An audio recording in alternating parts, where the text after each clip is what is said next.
Bom dia a todos, queridos e queridas companheiros e companheiras de jornada rumo à luz, rumo à ascensão espiritual e planetária. Tudo bem com vocês, meus queridos, minhas queridas? Então, hoje é dia 9 de julho de 2025, é quarta-feira, e nós vamos juntos dar continuidade à nossa jornada 2025, uma nova escolha através dos ensinamentos de um curso em milagres. Estamos agora na lição de número 190, que é uma das minhas favoritas, vocês já sabem, né? Vocês que me acompanham aqui há mais tempo já estão absolutamente familiarizados com o meu apreço, essa lição é uma das minhas lições que são os meus xodóis, né? Lição 190. Escolho a alegria de Deus ao invés da dor. Escolho a alegria de Deus ao invés da dor, lição 190. A dor é uma perspectiva errada. Quando experimentada sob qualquer forma, é uma prova de auto-engano. Absolutamente não é um fato. Não há nenhuma forma que ela tome que não desapareça se for vista corretamente, pois a dor proclama que Deus é cruel. Como poderia ser real qualquer que seja a sua forma? Ela é um testemunho do ódio de Deus Pai pelo seu Filho, do pecado que Deus vê nele e do seu desejo insano por vingança e morte. Podem tais projeções serem testemunhadas? Podem ser algo mais do que totalmente falsas? A dor não passa de um testemunho dos equívocos do Filho em relação ao que ele pensa que é. É um sonho de uma punição severa por um crime que não poderia ser cometido, por atacar o que é totalmente inatacável. É um pesadelo dentro do qual ele foi abandonado pelo amor eterno, que não poderia deixar o filho que ele criou do amor. A dor é um sinal de que as ilusões reinam no lugar da verdade. Demonstra que Deus é negado, confundido com o medo, percebido como louco e visto como traidor para com ele mesmo. Se Deus é real, não há dor. Se a dor é real, não há Deus, pois a vingança não faz parte do amor. E o medo, negando o amor e usando a dor para provar que Deus está morto, demonstrou que a morte é dona da vitória sobre a vida. O corpo é o Filho de Deus, corruptível na morte, tão mortal quanto o Pai que ele matou. Paz a tal tolice. Veio o momento de rir de tais ideias insanas. Não é preciso pensar nelas como se fossem crimes selvagens ou pecados secretos com pesadas consequências. Quem, senão um louco, poderia concebê-las como causa de qualquer coisa? A sua testemunha, a dor, é tão louca quanto elas, e não deve ser mais temida do que as loucas ilusões que ela protege e tenta demonstrar que não podem deixar de ser verdadeiras.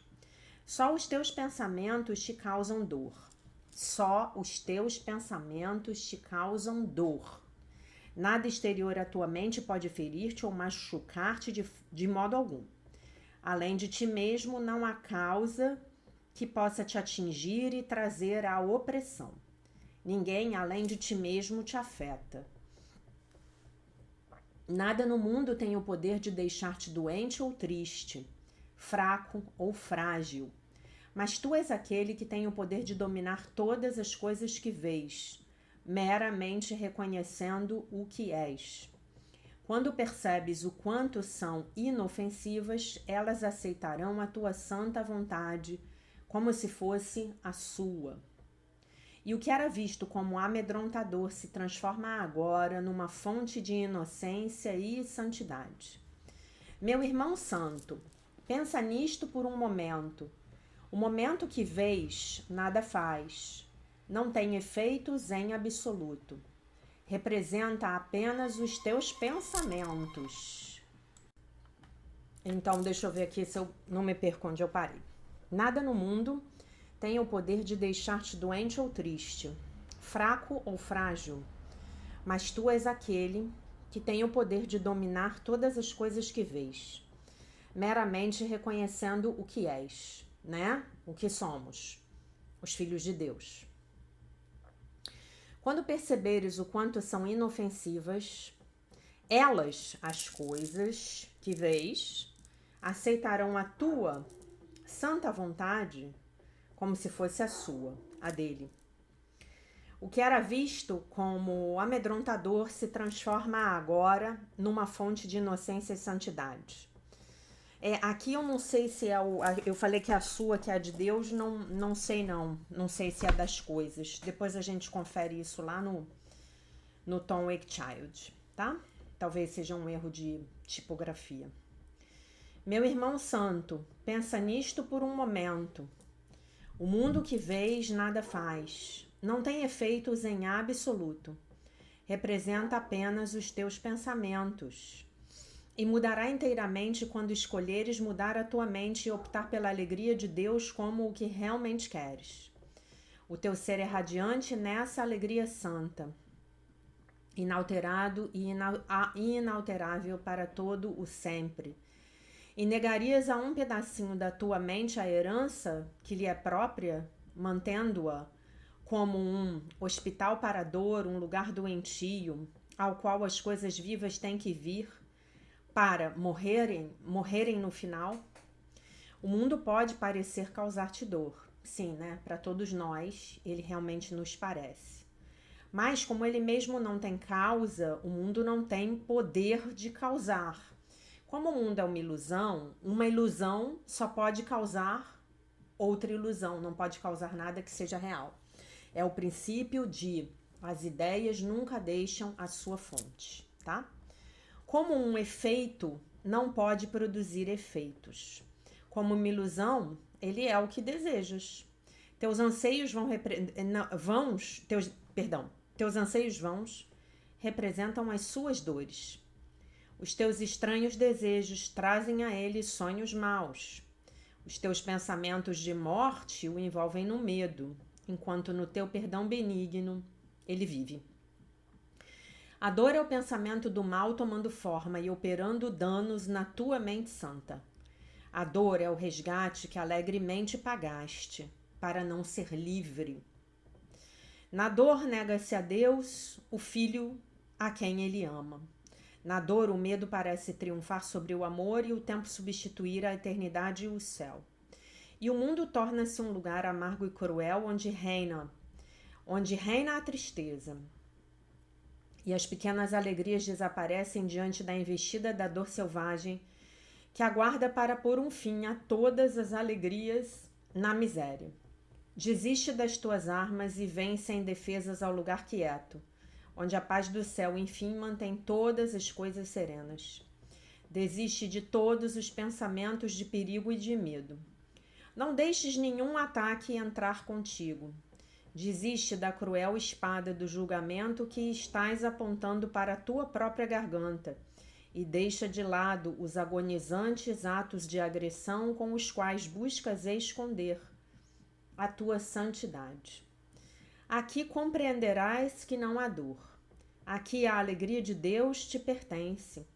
Este é o dia em que te é dado compreender a lição que contém todo o poder da salvação. É esta: a dor é ilusão, a alegria é realidade. A dor é apenas sono, a alegria é despertar.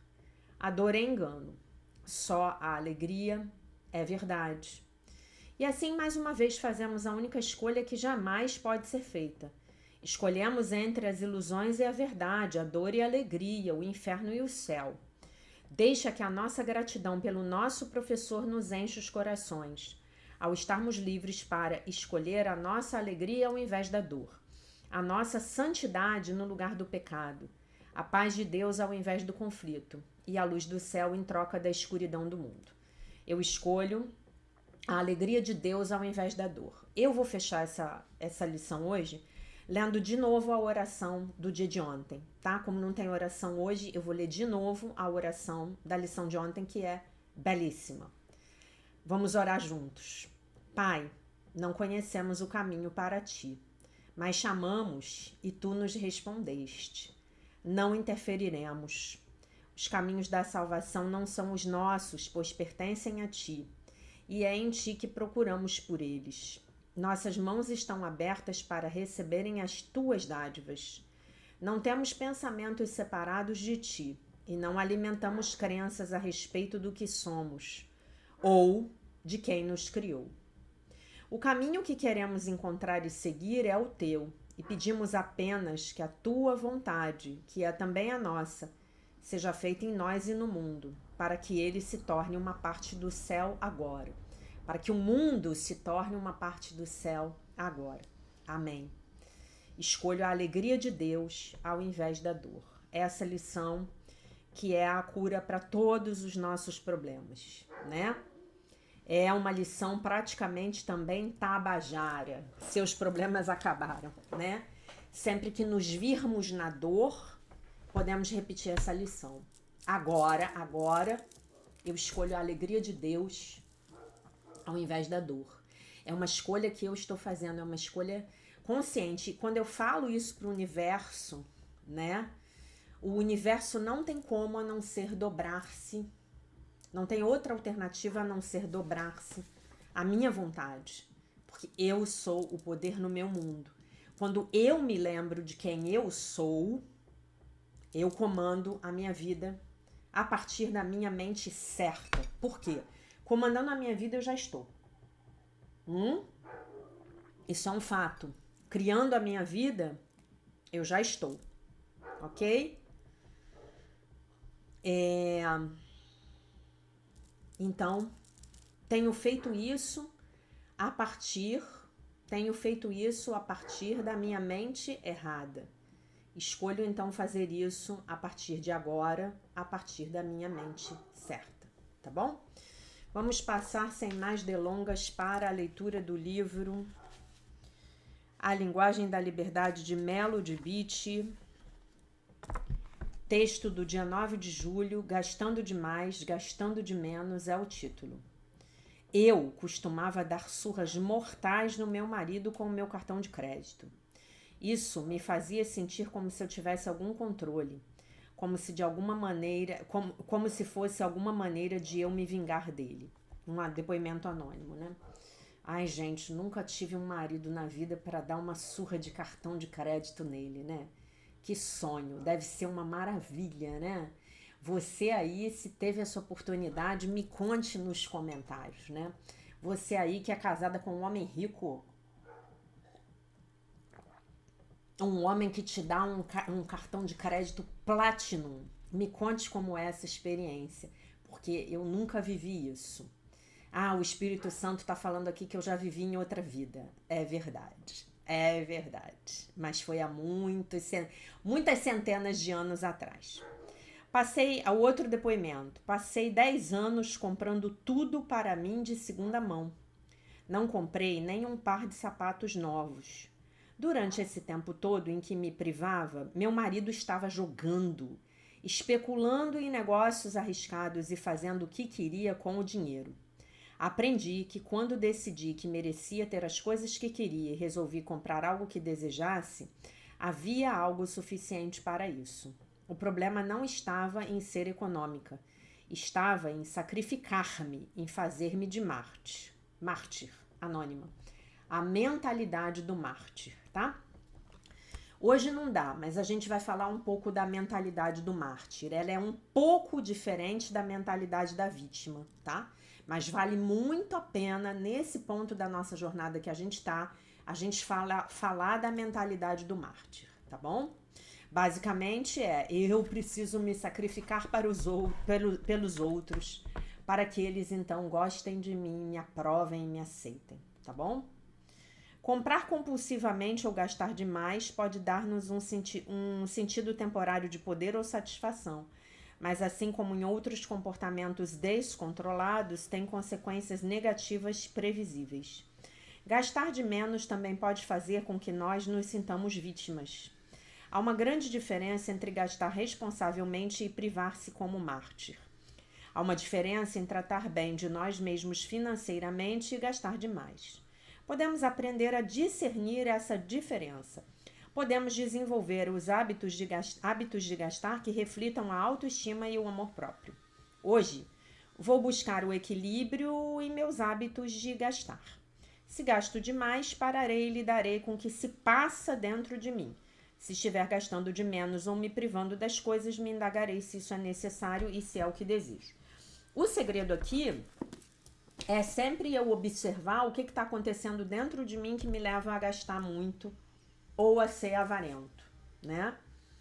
O que me leva a ser avarento, obviamente, é o princípio da escassez, né? O que me leva a gastar demais, talvez sejam as tais das dívidas emocionais que estão ocultas, né? No nosso inconsciente. Nas dívidas emocionais, nós, quando temos, precisamos deixar de ter. Então a gente gasta demais, a gente se endivida. Tem culpa aí atrás, né? Tem muita culpa.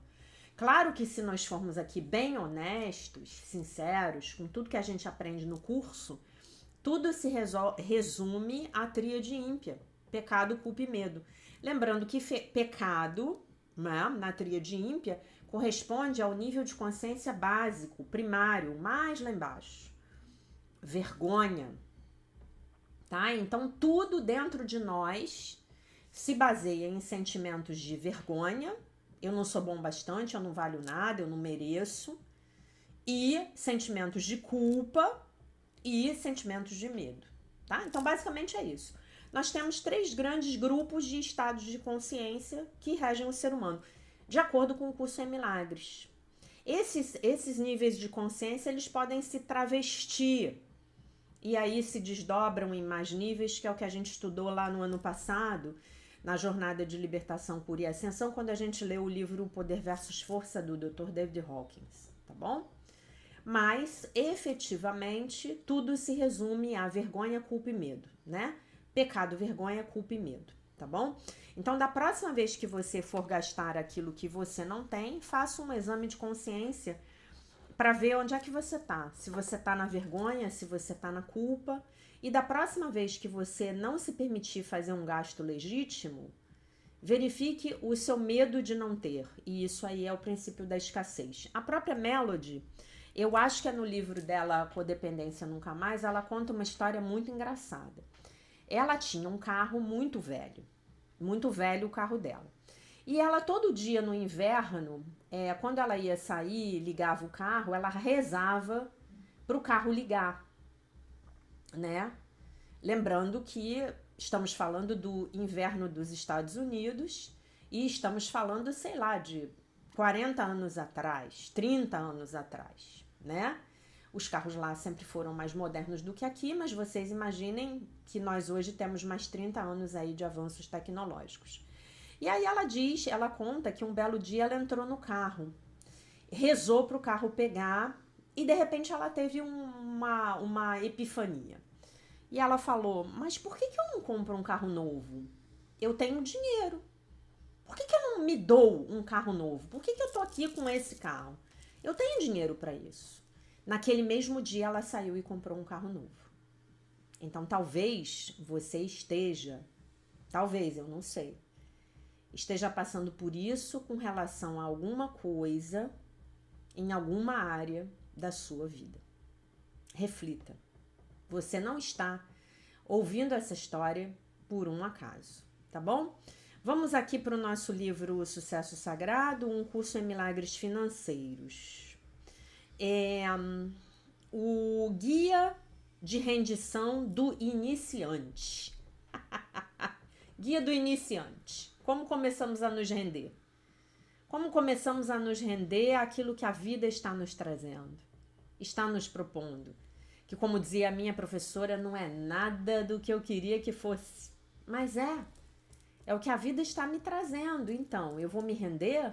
Então, eu posso falar, meu Divino Espírito Santo, me ajude a eu me render à realidade tal qual ela se apresenta. Eu entrego essa situação nas tuas mãos. Por favor, resolva tudo isso para mim. Muito obrigada. Pronto. Eu não cheguei na minha compreensão das leis fundamentais do universo através da minha mente racional. Essa é uma frase de Albert Einstein. Não sei se vocês sabem. Ele é o pai da teoria da relatividade geral, da teoria da relatividade especial. Ele postulou que a energia é igual a massa vezes a velocidade da luz ao quadrado, a famosa equação E igual a mc ao quadrado, onde c é a velocidade da luz, 300 mil quilômetros por segundo, né? E eu não sei se vocês sabem também, mas ele era um pisciano, né? Como bom pisciano, a mente racional dele ficava no fundo, na frente ficava aquele Netunão, né? Netuno. E dizem que ele meditava, ele passava horas do dia meditando. Olhava para a parede, ficava lá parado e, né, se conta isso a respeito da vida dele. E ele viu coisas, E quando nós vamos estudar as coisas que esse homem viu, pelo menos para mim, quando eu estudei isso, no meu quarto curso de física, quando eu estava na minha graduação de engenharia, eu me lembro bem, gente. Eu pensava assim, como é que esse homem viu essas coisas, né?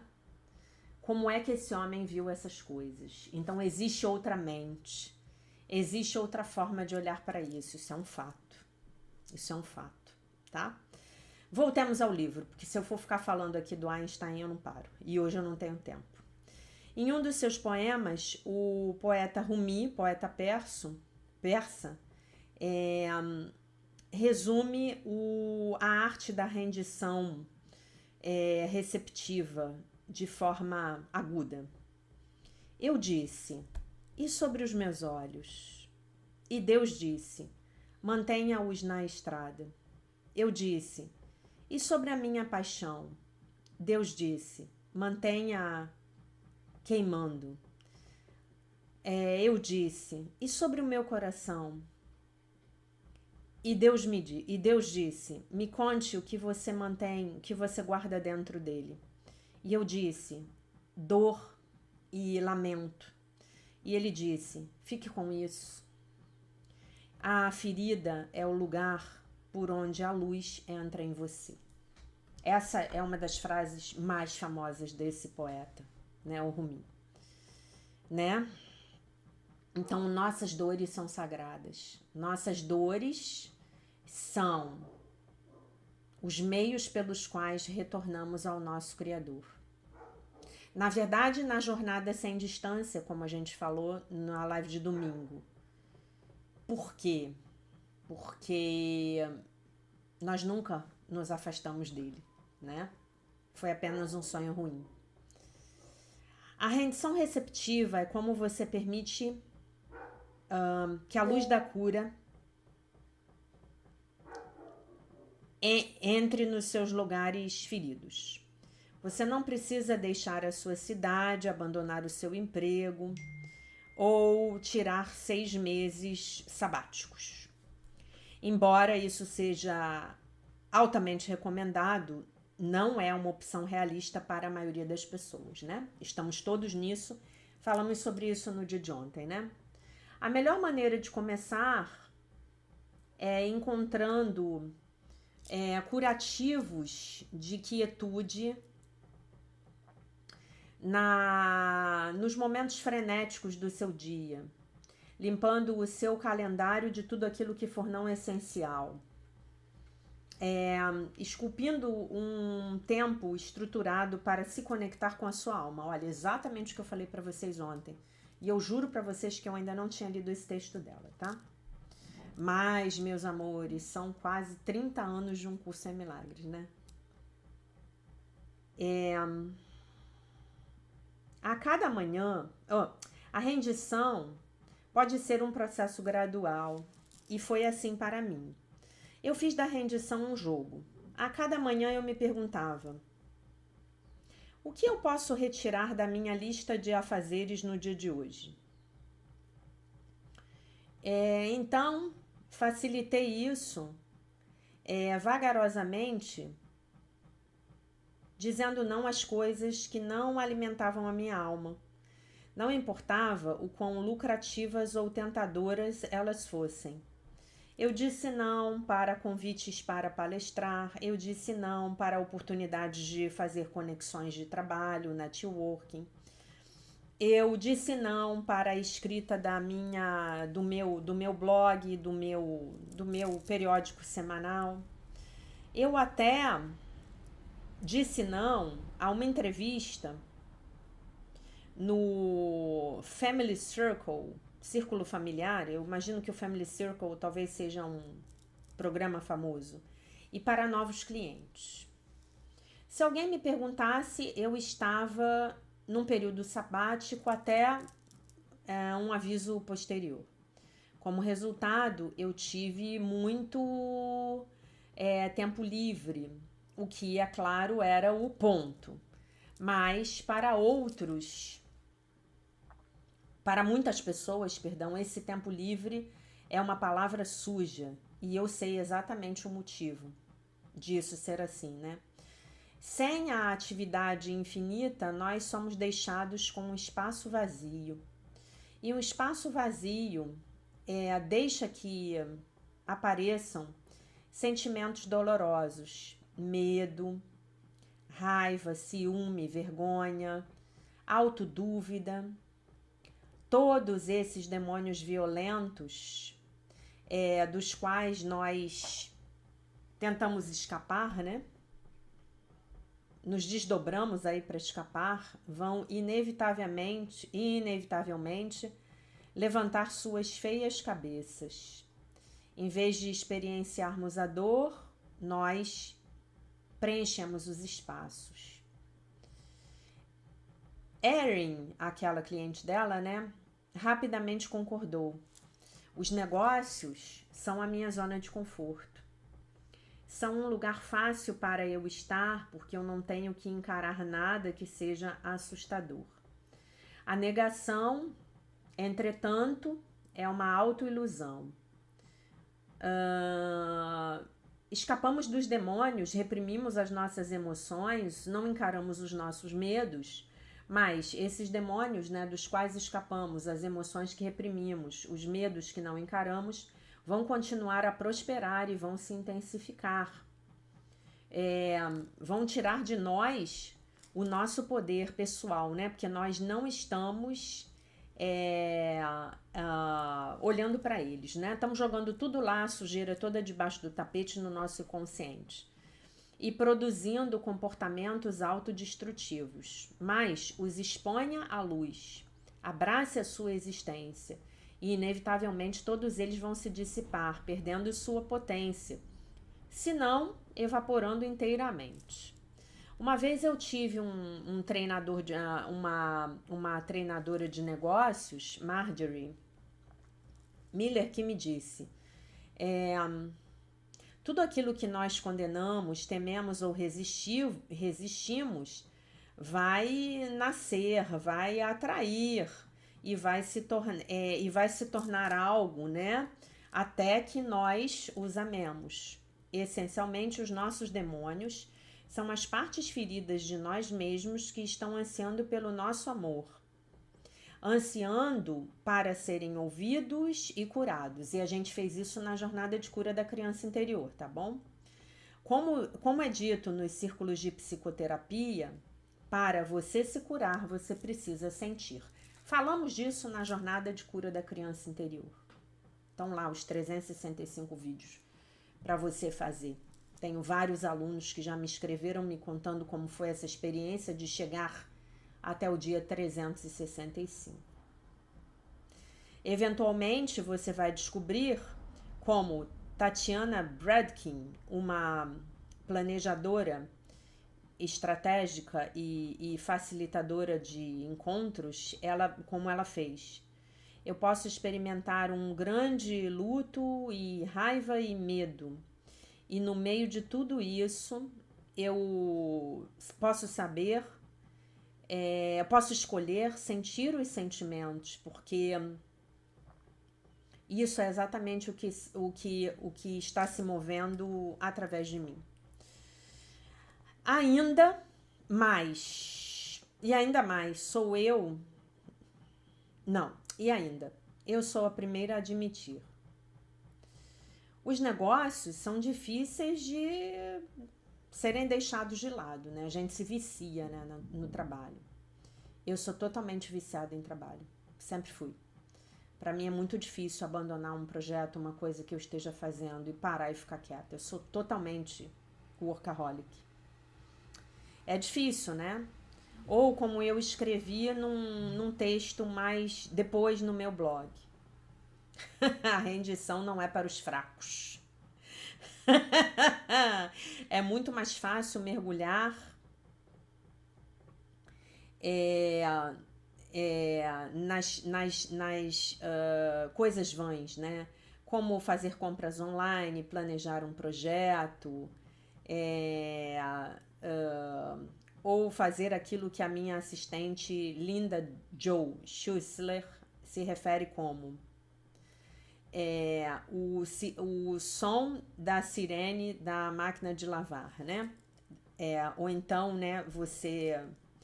É isso, né? Ou então prestar atenção naquilo que a minha assistente Linda Jo Schussler se refere como o som de sirene da máquina de lavar, né? E aí, por que ela está dizendo isso? Porque quando a gente quer parar nesse momento de quietude, nesse instante de quietude, tudo nos distrai.